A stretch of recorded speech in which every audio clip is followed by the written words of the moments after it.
Благодарам подпредседателя. Почитувана министерка за труд и социјална политика, почитувани колеги пратеници, почитувани граѓани на Република Македонија.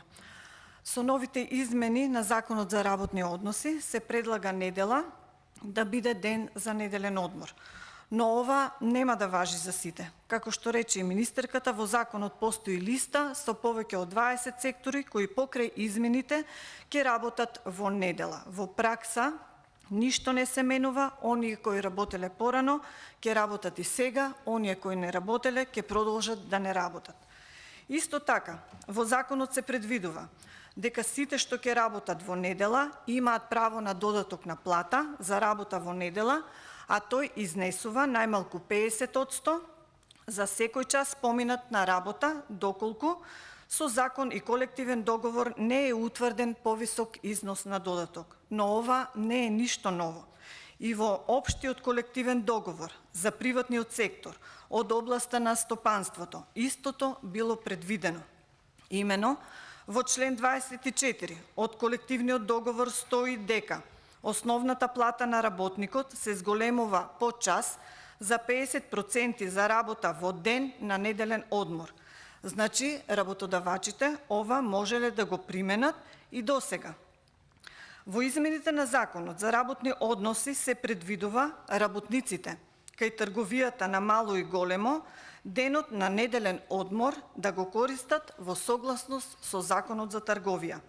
А што вели Законот за трговија? Трговија на големо и трговија на мало не може да се вршат во недела како и во државни празници. Исклучок ќе бидат специализираните продавници или киосци за продажба на сладолед, колачи, апетисани, сувенири, весници и цигари и во туристички места. Штандови што продават добра за време на спортски настани, фестивали, манифестации и саеми и на зелените пазари. Додатокот на плата за работа во недела и на празници кај овие работници изнесува најмалку 100% за секој час поминат на работа. Ден за неделен одмор може да биде друг ден во неделата. Сметам дека оваа измена на Законот за работни односи, неработна недела, се носи во лош период, период на економска криза, предизвикана од кризата со коронавирусот. Земајќи во предвид дека актуелните мерки за заштита од коронавирусот во одредени дејности го ограничува работното време или пак го забранува работењето, дополнителното воведување на недела како неработен ден ќе биде уште еден товар на економскиот сектор и на така влошената актуелна економска состојба, која може да предизвика дополнителни отпуштања од работни места.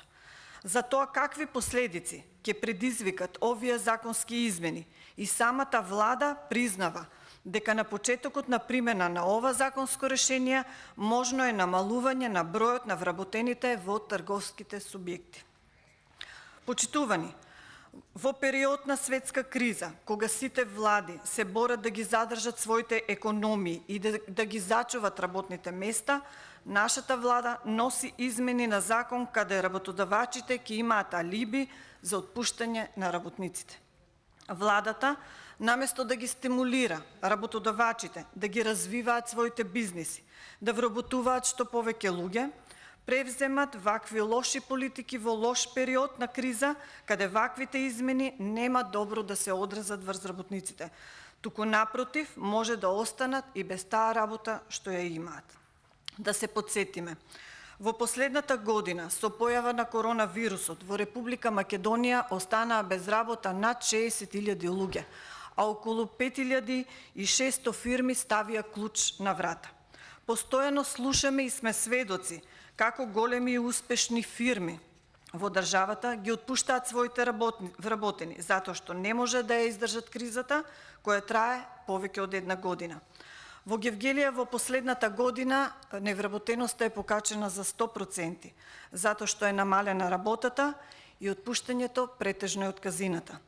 Пред некој ден сведоци сме дека 460 луѓе останаа без работа во две фирми – Баргала од Штип и Мода од Свети Николе.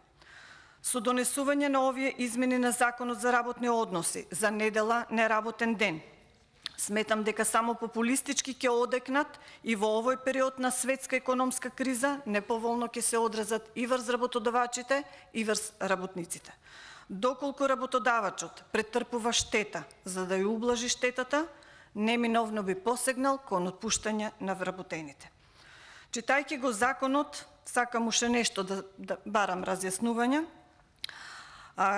Како прво, имам прашање, како прво, дали трговијата на големо и трговијата на мало, во кои влегуваат дуќаните за храна и супермаркетите, нема да смеат да работат воопшто во недела, или, како што е наведено во Законот за трговија, или дуќаните за храна и супермаркетите можат да работат во недела со претходна најава на инспекторите, со тоа што на работниците ќе им се исплаќа 100% од час поминат на работа.